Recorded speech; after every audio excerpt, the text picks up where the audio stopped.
Welcome back to the Beauty Expanded podcast. It's your host, Jade Hernandez, and today we have a very, very special episode for you. I'm actually connecting with Tatianna from Perfect Match Tattoo. She's a paramedical tattooist in California in the Bay Area and is best known probably for going viral. She went from having 0 followers on TikTok to waking up one morning with over 5 million views on one of her videos, which we'll dive into this episode. Those views quickly grew over to 7 million views and also landed her hundreds of emails within her inbox 4 weeks after her training on camouflage tattooing. But what makes Tatianna even more so unique and cool in my book is that she's paving her own way through the paramedical and body art tattooing world and really merging the two together because that's her passion. It's really cool to see her doing all of these tattoo expos and conventions. She is seriously one of the sweetest artists that I know in this industry, and I just feel so honored that she took some time out of her busy traveling schedule to just sit down with me, connect with me, and share with all of you who are listening on her journey so far. It's been a short one, but man, has it been a wild one for her. I am so impressed and inspired by her success, and I know you're going to love her just as much as I do. So without further ado, let's begin. Hi, I'm Jade Hernandez, a camouflage tattoo artist and educator. I help beauty bosses effectively market their business and become the authority in their field, close more leads, and make more money. In the past 6 years, I've launched 2 successful beauty businesses to multiple 6 figures with over 100 5-star raving reviews and several media press spotlights.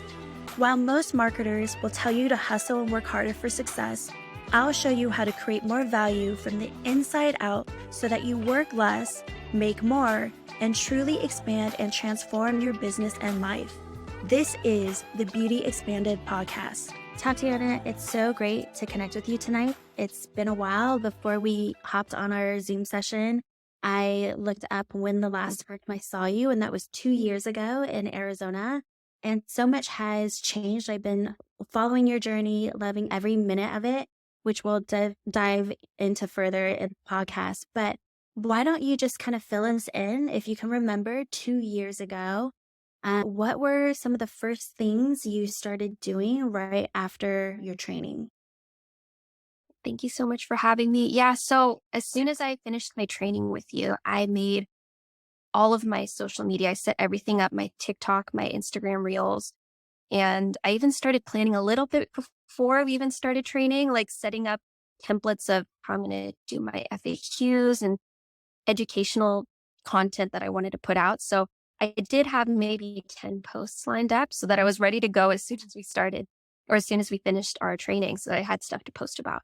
So I think one of the most important things that helped me advance my paramedical journey was video content, which a lot of people don't want to hear when I say you need to do video content. But I think that's one of the key things, especially nowadays. People respond to TikToks and reels. And I think that is the key to grabbing people's attention. So, Yes. And were you already comfortable doing social media? Because I agree with you. I think one of the, video is also, it is a very hard thing for people to feel comfortable doing. So yeah, before you started doing the videos, had you already had experience being on video? Was this something that came naturally for you? not at all. Definitely, I was uncomfortable being on video, but I figured I just have to do it. I look at other people like you put yourself on video and I see how much, like, how do I say it?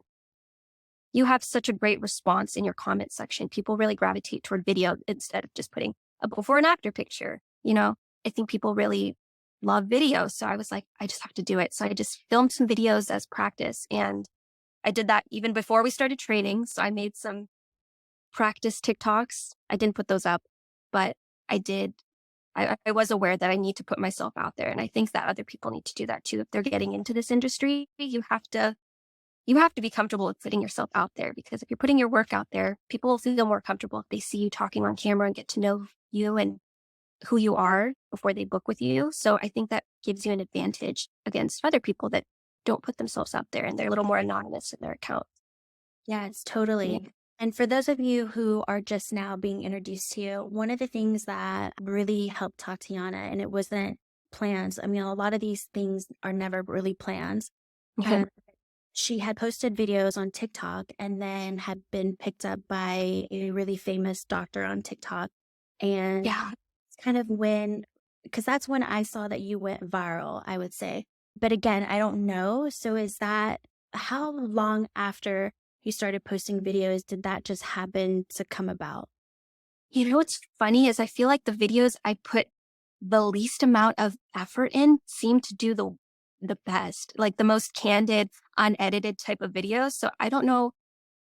I'm not sure. TikTok is a weird thing. They'll pick up on videos that you didn't expect to blow up. Sometimes I put more effort in a certain video, a lot of editing and scripted, background talking, and the algorithm doesn't pick it up. So it was a video of I think it was like a 7-second video of me just doing English tattooing, like just showing it.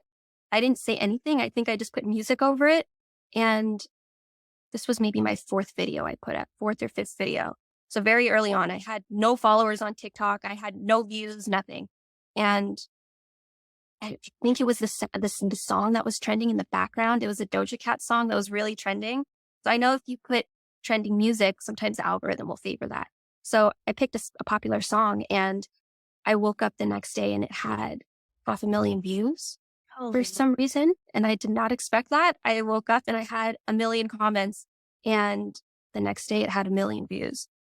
And then a few weeks after that, it had maybe 2-3 million views. So it kept going up and up and up. I think it's at 7 million views now, and it still circulates TikTok. So TikTok doctor, I believe he was the first to pick it up. He made a video basically explaining what it is that I do, because again, I didn't edit that video. I didn't even put explanation of what it was I was doing. I think it was more of like shock factor, because people watch that video and they're like, what is she doing? She's not using ink. What is she doing? And I didn't even put the result in that video. I just showed the process of what it looks like being done. So yeah, he made a video about it, and that blew up my video even further. And I really credit him for that going viral. I think that's when the views really exploded. Yeah, that's amazing. Yeah. And aside from obviously a ton of viewership, so curious, what also came of that? So obviously there were more eyes, there were more people commenting, engaging. What other things, because of that one video, what then was the spiraling? The next. Yeah, what were the other things that happened? Yeah. So once he made that video, it was just a snowball effect, which is crazy, because then I start checking my emails and I see an email from the Drew Barrymore show. I see an email from CBS. I see an email from New York Post, from BuzzFeed. It was just rolling in, and everybody's kind of like competing to try to get a story from me to be the first. So I did a little interview with New York Post, and they put it up, I think, a week later. And just from them posting that article, I think there's other little news stations that kind of tried to copycat and put out the same kind of article about me just because it was new and blowing up. So then they reach out to me and say, hey, can you answer a few questions for us too? So it blew up that way. But this was all within the span of maybe 2 or 3 weeks that all of this happened. Yeah, and I did not expect this. I figured maybe after I finish my training with you, this is going to be maybe at least a couple years. It's going to take me to have a steady clientele. But this all came at me at such, so fast that I didn't even know what to do with myself. I would wake up and see 100 emails from people saying, hey, can I do a consultation with you? So I was definitely overwhelmed, honestly. It's great. It's great being super successful when you first start, but I was so overwhelmed. I didn't expect any of that. Yeah. And that has never happened to me before. How did you navigate that? So when you're getting hundreds of emails, how did you handle that? So did you just start doing consults? Did you even have a space to tattoo people? I was talking to, actually, let me think. I think at the time, the week after I finished my training with you, I was talking to like a salon that had suites for rent in the back. So I think I took maybe 1 or 2 clients there from just making Facebook ads. So I had a little space. It wasn't really furnished, but now I had a whole list of people saying, hey, I want to come to you. So I started bringing them over there. So this was the back of a salon in a little suite that I rented like on a monthly basis.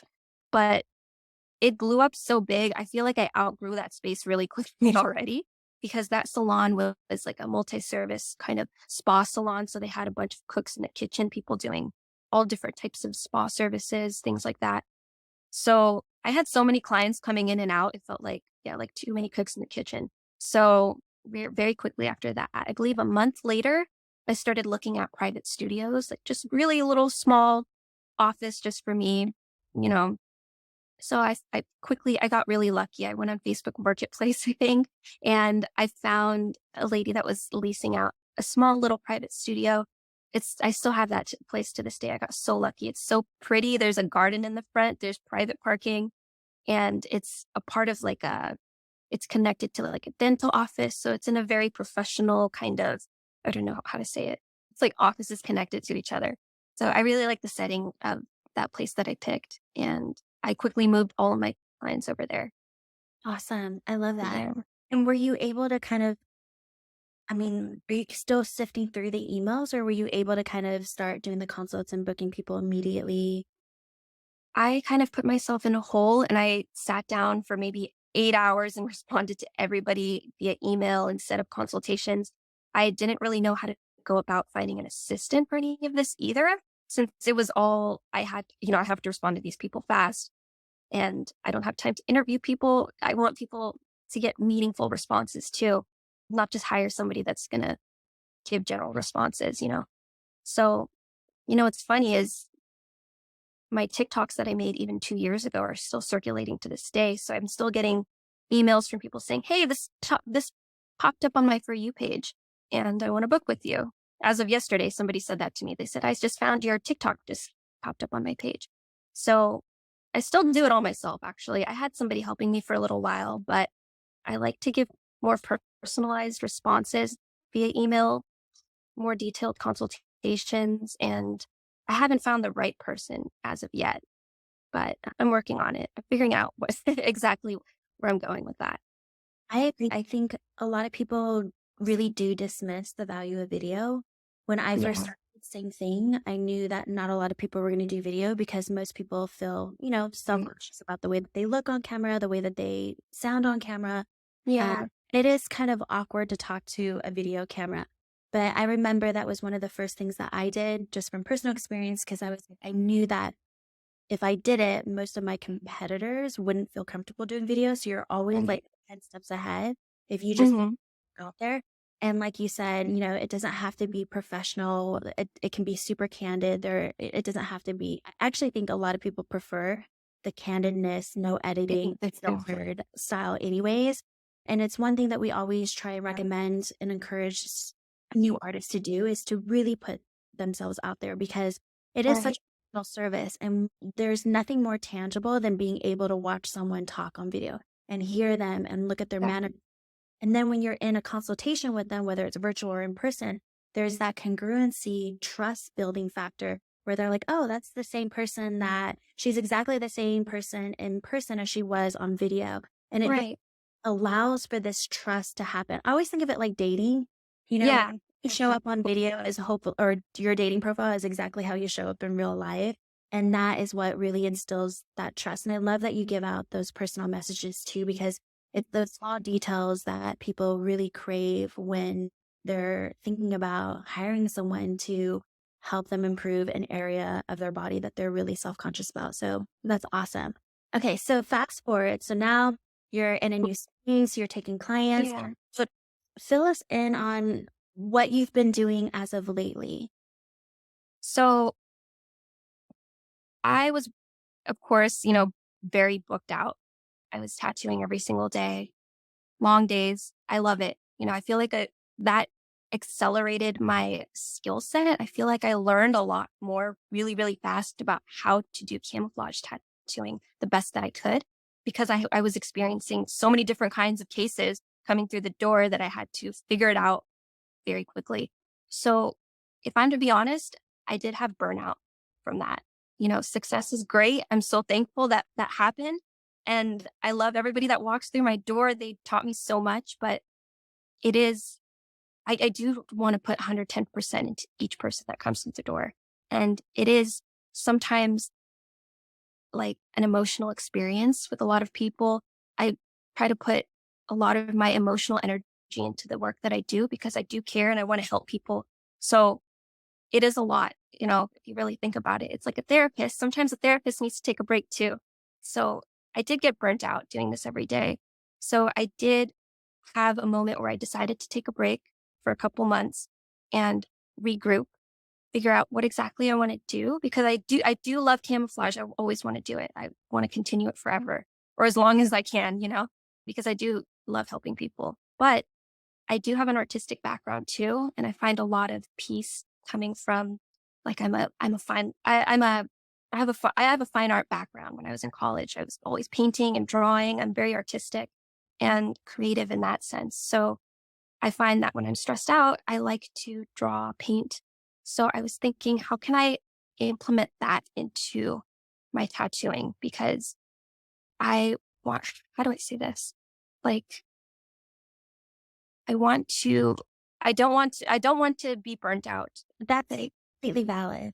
That's the thing about artistry, right? yeah, Is you have to feed the creativity side of yourself. And right. that's not always the creative aspect of you, like what inspires you, what makes you feel creative isn't necessarily your medium that you do on Hmm. a basis. And Right.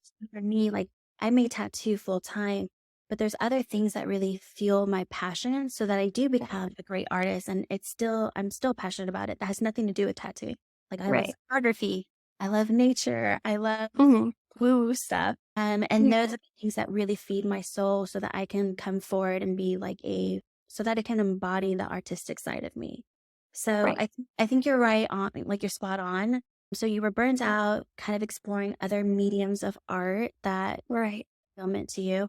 And it sounds like, because I did some stalking. So it Yeah. sounds, it looks like right now you've been actually, I don't even know what you would call it, stenciling your own designs or like creating your own art tattoo designs, or how would you explain it? Yeah. So I've been exploring the other side of tattooing, which is body art and traditional tattooing, which I've always been interested in. I have tattoos myself. So I'm very artistic. I like to draw tattoo design, like American traditional tattoo designs and study that side of tattooing. I think that might be my genre or fine line tattooing. I think my clients would really like that. So that is, I do have I do have another page where I do art and I post my art that I do. And that is what I do on my time off. But I decided I think I want to morph the two worlds together and also expand my service list too. I think sometimes people come through the door and they have scars that can't completely be camouflaged depending on what it is. So sometimes I feel like it is a better option to be able to offer body art to cover certain scars. Yeah, So I want to be able to offer that too. that's awesome. And you've also been touring, like kind of popping Right. up at different. So exactly. So I went to a tattoo convention here in San Francisco because this was during the time that I was feeling a little bit burnt out. So I was like, let me explore and maybe talk to some other tattoo artists and just get to know them and maybe introduce myself and see what that side of tattooing is like, explore that a little bit more. And I happened to meet some guys at this shop called Body Graphics Tattoo, and they're in Reno and they were in town. And I ended up becoming really great friends with them. They're really respected tattoo artists that have a lot of history behind them. One of the guys that runs the shop, his name is Jesse. He's a third generation tattoo artist. So his grandpa was a tattoo artist all the way back in the 50s. And he's like a historical figure that a lot of tattoo artists really respect. And the more that I started hanging out with them, I learned that he was also one of the pioneers for camouflage tattooing. And that's something I couldn't really find on the internet. So I found out that he was like back when tattooing was in the experimental phase, machine tattooing was in the experimental phase. He was one of the people that was experimenting with pigment making and how to match colors to the skin, freckles, eyeliner, all of that. So I was able to see his old portfolio books from the 50s about how like camouflage looked back then. And I found that fascinating. How cosmetic tattooing comes from real tattoo artists that did body art. They did experimented with both back in the day. And that's where it stems from. That's where it comes from. A lot of people think they're two separate worlds, but really they come from tattoo artists back in the day. Totally. How did it Yeah. look? So curious. It looked very, very well done. You would think it would look crazy. Maybe the eyebrows weren't the best, just how it was very experimental based back then, but the camouflage tattooing was spot on. And I decided to hang out with them a little bit more, study more of his techniques, what I could find. He has passed away. His name is Pat Martinet, Picture Machine Pat Martinet. And they were so kind enough at that shop to let me study his techniques and things that he documented with camouflage tattooing that I decided I wanted to, I don't know, kind of morph my two worlds together, maybe get into body art tattooing. And I feel like it reawakened my love for tattooing. Yeah, the best way I can say that, because there is so much history to cosmetic tattooing that we don't realize. There's not a lot of information about it online. So I decided I want to get into body art tattooing as well. Yes, I love that. Yeah. It is interesting because when you think about the PMU world and then like Mhm. body tattooists, it does seem very separate, but really at the end of the day, we are all tattooing, but there's going to Yeah. be, niches or different styles. I think about painting, there's going to be abstract or realism. But unfortunately, I do feel like sometimes because the worlds are different, there's not a lot of, or maybe there's not as much respect for the traditions. Right. And at the end of the day, body tattooists have been doing this, like you said, way longer Right. than when PMU really got its fame and glory, I guess you can say. I love that. Now, a lot of people, I'm curious too. Like, I love that. It sounds like they were really receptive to your work. Right. And I think that's also another judgment that maybe some people would have is that they feel maybe self-conscious or insecure that, oh, a tattoo artist or body tattooist wouldn't respect me or it seems intimidating, but that hasn't been the experience at all. I was very surprised too. I thought, they're not going to respect me. Maybe, I don't know. I'm just some cosmetic girl that came to this convention.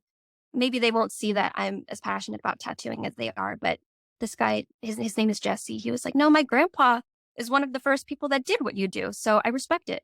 So I thought that was really cool. And you're right. I actually think that, well, I think as of recently, you know how camouflage, I feel like camouflage tattooing is evolving. It's becoming more,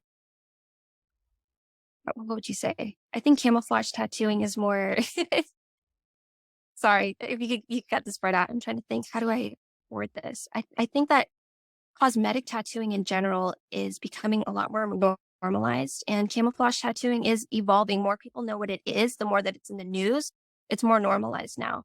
So I've noticed, especially in the last couple of years, the more tattoo shops that I visit, I noticed that they have more PMU there too, which I think is very interesting. I feel like that wasn't a thing 5 years ago. It was more strictly tattooing, but they seem more receptive to having PMU join their team too. Yes, I love Yeah. that. Okay, babe. So fill me in on the conventions that you've been doing. So obviously, it reignited your passion for tattooing in a different Right. way. So what are you doing at these conventions? So when I go to these conventions, I notice there's nobody there doing camouflage. So my idea was maybe I'll be one of the first people there with a booth, or at least the ones I've been to. I've been to a lot of conventions and I did not see camouflage tattooers there. So I asked these guys at Body Graphics Reno if it would be okay if I maybe share a booth or have a little spot and maybe relate my camouflage tattooing to his grandpa's camouflage work and maybe do a little bit of exhibit for anybody that's interested in the history of tattooing in general. You can always come by my booth and I'm sharing the history of camouflage tattooing too. So we put out our vintage portfolios so that people can look through it and then compare it to my work and just learn about what paramedical tattooing is and where it comes from and the fact that it comes from the world of tattooing back in the day. So I am there, I'm tattooing, I'm taking walk-ups, doing consultations. Anybody that has any questions or just wants to chat about camouflage tattooing, you can always come by. I am doing 2 conventions confirmed this weekend. I'm going to be at San Francisco Cal Palace for the weekend, but I think this podcast is going up after you said, so you can ignore that if you're listening. I'm going to be in New Jersey in September at a convention called Inked Out, New Jersey. I believe I'm the only camouflage tattoo artist there. So if you're interested, you can always come by and we can do a consultation and I'll let you know if you're a candidate. I have a few others that are in the works. I'm deciding where else I'm going to go because there are so many tattoo conventions nowadays, especially in the last few years, that are popping up. I'm getting a lot of offers saying come to the city. So as that comes out, I will update my social media wherever I'm going. I love that. That's so cool. Yeah. One thing I really respect and admire about you, Tatianna, is that you really are forging your own path. Like, and when I think about what we all do, regardless if you're a PMU artist, a tattoo artist, it doesn't matter. There's so many of us that are our own personal brands. Right. And that's what really makes us so unique. And one thing about you is you've always, and I don't know if you actually realize it or not. And so this is a huge compliment to you because it just is something so innately and authentic to you. But you've always just kind of carved your own path. And there's something it's very inspiring because it seems like that you just really know who you are, and maybe you don't feel like that, but regardless, you're comfortable with exploring that about yourself. You're not really relying on what mainstream says you should be or what's popular. Like, you've always just gone off your own beam path. And to me, that's very original about you. Are you aware of that about yourself? Oh, thank you. Yeah, I've thought about that a little bit recently because in the beginning, when I first started, something that you touched on in your training was that you need to have a brand that you need to build a brand. Something I really loved about your training was that you touched on the marketing side of camouflage tattooing. You need to build a brand and figure out what path you want to go in. Do you want to be the medical tattooing person? Do you want to be more on the beauty side? Do you want to, there are different places where you can practice your camouflage tattooing. So I wasn't sure if I wanted to work in a med spa. Do I want to work in a private studio? Do I want to go the tattoo artist route and work in a shop? I had no idea. I just wanted to tattoo. So I experimented with working in a lot of different places, working in tattoo shops now. I've had some shop experience. So just from working in a tattoo shop, I realized that I think that is my calling. I feel like I thrive more in that kind of environment. And I wouldn't have known that unless I tried it. So what might work for one person might not work for the other person. So I would say if you don't know what your branding is, just try working in different environments. Maybe rent out a small spa studio that might work out really, really well for you. Maybe try to pitch yourself to a tattoo shop and maybe you'll thrive better there. So it did come with a lot of experimentation. I didn't know who I was in the tattooing community when I first started. It has taken a couple years for me to figure that out, and I'm still figuring that out now. But I think I have a better idea of the direction I want to go in, and that is a little bit more toward the traditional body art side of tattooing and introducing camouflage toward that kind of crowd, which has been receptive. So I wasn't sure if they would be receptive about it, but since they are, I'm going to continue pitching it to tattoo conventions and spreading the word about camouflage over there because I have a lot of tattoo artists that come up to my booth too, and they're curious about what I do. A lot of them have never even heard about what I do either. Even though they're tattoo artists, they're so focused on the art side of tattooing that, maybe they have not heard of paramedical tattooing. So a lot of people, I've gotten nothing but respect from people that come up to my booth. A lot of questions, people very curious about what I do. So I think I'm just going to keep going in that direction. Yeah. And it doesn't surprise me because you also have a lot of respect for what they do. Yeah. So like attracts like, and I think that's why there's always a genuine openness to, learning about what you do as well, because you are so respectful of what they do. What are some of, because really in the grand scheme of things, you've only been at this for almost 2 years, not even a full 2 years yet. Right. What have, someone who's listening to this, who's thinking about getting into this industry or this niche, what are some of the challenges about this industry that maybe you weren't that you confronted, but you weren't aware of? Yeah. Baby, go upstairs.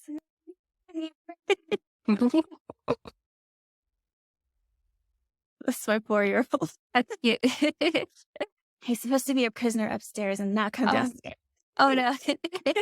What have you had to face any challenges that maybe you weren't expecting so far in the 2 years that you've been doing this?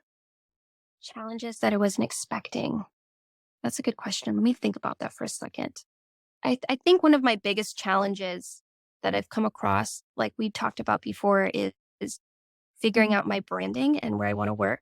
There's Yeah. been a lot of challenges. It's been such a learning curve for me because I've never been through any of this before. One of the biggest challenges, I think, is just putting myself out there and being comfortable with it because I feel like I was such a private person before that I didn't want to put my face on the internet. So, like we touched on before, I think something you do need to come to terms with is getting comfortable with creating a brand for yourself and being confident about it, being confident in who you are and marketing yourself. Don't hide behind photos of just your work. Put your face out there and, ignore hateful comments. People don't know what they're talking about. They will say whatever. Don't let it get to your head. Be your authentic you and put yourself out there and see what the response is. And the more authentic you're being, people will see that and they'll appreciate it. And your clients will see that too. And something I notice when clients come in is they say, I feel like I already know you. And I love hearing that because I don't know. I feel like that sets me apart from other artists. And that's very important when it comes to this field of tattooing. Is camouflage tattooing is something that, you know, it's very based in people's insecurities. People are very scared to open up sometimes. Not everyone's comfortable with showing off their scars or stretch marks. So they really have to trust you and trust the person that they're going to. So if you can make someone feel like they already know you, then you have the upper hand against everybody else. Yeah, Yeah. absolutely. Would you say now that you've been putting yourself out there, would you say that you're more comfortable with it now or you still kind of struggle with it? I have my days. It depends. Sometimes I'm very in the mood to make video content. Sometimes I feel like I don't have any ideas and I don't want to put something out there that's disingenuous. I want to have something to say of value about the work that I do. So it has its ebbs and flows. Like I said before, I was a very private person. I'm not very much of a video TikTok kind of girl. I had to, I had to become one. And I think that it's really paid off when you put yourself out there and you take those risks because what's the worst that could happen? The best thing that could happen is you go viral, you know? So And why not take that risk? Maybe it'll happen. I love that. And what other advice would you give new artists? Maybe they're doing brows, maybe they're doing lips right now. If any advice would you give them? I think when it comes to marketing yourself in the cosmetic world, you need to be tech savvy, even if you're not. You need to master the art of Instagram and TikTok and all of that. And whether that's hiring a team to help you, if you're not the most well versed in how to create TikToks or Reels. Yeah, I think you need to prioritize social media when it comes to your work. Just having a website or a Google business isn't going to have the best results for you. I think that social media is key. If you don't have social media and you're not active on it, I've been taking a little bit of a break just because I've been super busy with my own clients and stuff like that and figuring out my own path. Social media, I feel like, is something that you need to become a master at. If you really want to succeed in permanent makeup in today's world, it's very much a requirement. One of the things that I've collaborated on with this tattoo shop in Reno is helping them up their social media game because they were not very present on social media. They posted their tattoo work here and there. They didn't have very many followers. So something that I've helped them in exchange for helping me is helping them figuring out how to do TikToks and Instagram reels. And they have 20,000 followers now, 6 months later. So I've been helping them out with that and helping them carve their own niche when it comes to tattoo history because that's the place that they have in the tattoo world. So I think naturally I've gotten very good at figuring out the formula for how do you do Instagram reels that people gravitate toward. I think with their branding, humor and comedy is something that thrives with their community. So I've been helping them out with that. So it's easy to, I mean, so even if even if you feel like you don't know how to edit videos, or you feel like there's no hope with social media game because you have not used social media at all, or however old you are, people young and old, there are there are cases out there where people have had social media for 10 years, like this shop, and they created a game plan, is the best I could say, with putting out reels content on a schedule. So I think reinventing yourself in sorry, I don't know how to say this. Like, No, I get what you're saying. And I think, ugh, a lot of people, if you really can't do it and it's not your cup of tea, yeah, then there's so many people out there that you can hire to help you with that. But I agree, like if you can only get so far by having one social platform and or a Google business page. right. The industry is more populated than ever before. It is becoming a lot more mainstream. And I think in order to really stand out from a sea of other people, one is your own unique individual essence that, because that you will always own yourself. No one can really duplicate that. Your essence is yours. And then the second thing is definitely, like you said, putting yourself out there and building up that social community, social network. I mean, it is called social media for that reason. But if you really think about it today, in today's world, everything is tied to social media and everything is linked to everything else. And that really is the only way that people are going to be connecting with you and like vying whether or not they want to take the next step to booking a consult with you. So if you aren't on social media, I think you're making a really hard case for yourself. Exactly. You put it perfectly. Social media is key in the permanent makeup world, especially, or tattooing in general. It's so important. If you don't have social media, you need to make your social media now. Yes. Yeah. And because you've experienced burnout before, so interestingly, I last year was like the first time I've ever experienced burnout. And it was really, really bad. Like I was like, I don't ever want, like it got to a point where I just didn't want to be around people for probably a good month. And I was like, I've never had this happen before. And because it was such a deep burnout, I was like, I still think about it actually on a weekly basis where I'm like, okay, like I'm always checking in because I never want to experience that again. And I wouldn't say I'm completely on the other side where I'm like, oh, like I'll never experience that again. But now I have these triggers, like these kind of like measurement, like where I can kind of feel it happening. And then I'm like, okay, I need to take a weekend off, or I need to spend some time in nature, or I need to do some meditation, or whatever the case may be. How has that been for you?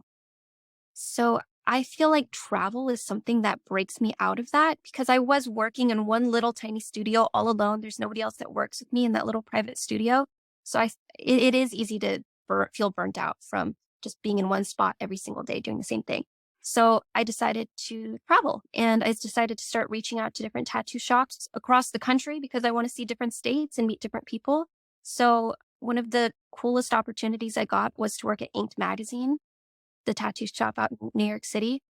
So I flew out there, I worked over there, got some more shop experience, met some really amazing clients out there.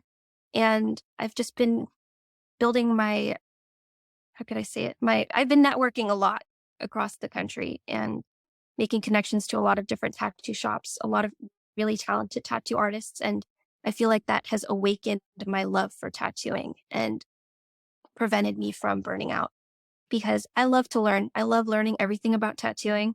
That's something I learned the moment I picked up a tattoo machine was, I love this. I want to learn everything there is to know about it, the history behind it, different forms of tattooing. I just want to learn it all. So that has been something that has been very important to me, is travel. Maybe that's not everybody's cup of tea, but I love to travel and I love to meet new people. So if I think networking yourself nationally instead of just in what your one little area could open up a whole range of opportunities for you and keep things fresh. Did you have any idea 2 years ago, or even a little bit before that, when you were even thinking about getting into this industry, did you have any idea that you'd be here where you are today? No, not at all. I had never been on a plane until 2020, I think. I was not a traveling girl. I was scared to travel. When I went out to see you, I believe that was the second time I ever been on a plane. So So now I'm a traveling girl. I'm everywhere, but it keeps things fresh and I love it so much. I love it. I also remember I just have like this memory when you were in class, you were so quiet and you were being adjacent to me. Like you were Yeah, I there remember. at the right opposite of me. And everyone comes with a different personality. And I would say every group has their own dynamic. But one thing that stood out to me about you was you were just so quiet that it was hard for me to read because I was like, is she digging this? Like, because that happens too, where sometimes people learn a new skill and they realize, oh, like I wasn't into this as much as I thought. And so it was kind of hard to read because you were so shy, you were quiet, but obviously, everyone's so different, but you've really, really blossomed. And I can be kind of quiet too and just observe and just take in everything to really soak it in. But that is one thing that I always remember about you was just thinking in my head, like, I hope she likes this. But I have no idea. Is she into this? Is she not into this? I think I was just observing and trying to soak everything in because I was like, I want to. Mm, you're right. I was thinking about that. I have video that I took of just things in class that we did, and yeah, you're right. I was just trying to observe and soak in as much information as possible. I think I didn't want to open my mouth too much. Just listen to what you had to say because everything you say is priceless. I've taken a lot of your business advice with me to this day, and it's helped me so much. So, yeah, I was in learning mode. Yeah, I love it. And then, the last day that I got to hang out with you and your brother, because your brother was your model, Right. you were just so freaking sweet. And I loved your style. Everyone had like, I think that's one of the, like, I guess like one of like those intuitive gifts that I have is I can really just see people's essence. And that's the only way I can describe it is just like their energy. And I've always looked at you and been like, you're so cool because you're Oh, just so original. Everything about you is literally your own stamp into everything that you do. And I really admire that because I think it takes a lot of courage to be who you are, no matter how different it may be. If anything, I think the more different you are, it takes even more courage to be that. Okay. And so it's really, really cool. And remind me again, Tatiana, what were you doing before you started tattooing? I You were was working at the time. I was a student doing classes online. I was still up in the air about what degree I even wanted, which that itself is a sign that maybe you shouldn't be spending a lot of money on college if you don't know what you're doing. But on the side, I was working as like a cosmetic chemist, I guess is the best way to say. I worked in a makeup company that formulates cosmetics for a bunch of different brands that private label, white label is the best way you could say. A makeup company that makes a lot of Sephora eyeshadows and things like that. So I was very into pigments, learning about the chemistry behind pigments and cosmetics. So I do have that background when it comes to how the chemistry of different colors and, you know, color how colors work. And then And with your background with the colors and interest in pigments, is that kind of what led you to tattoo pigment and then getting you into researching all of that? right, so that connects interestingly. Once I started getting more into the tattoo body art world, I learned what is tattoo ink. It's made out of these pigments that are sourced from different parts of the world. And same goes with cosmetic pigments. It's pretty much the same thing. So I feel like my background definitely helped understand how tattoo pigments work. The guys over at the shop in Reno that I work with, they make their own pigments from scratch. That's something it was really interesting to learn. They were like, you could make your own camouflage pigments too if you really study how to how we make ink. So that's something I'm interested in learning too. I love it. And Yeah. I know that you shared that you're going to be at some conventions and expos in the future. Where else can people follow you, engage with you, show you some love? So I'm Perfect Match Tattoo on everything, Instagram and TikTok. Those are the ones I'm the most active on. I will be at conventions. Definitely the one in New Jersey, Inked Out New Jersey in September, I will be attending.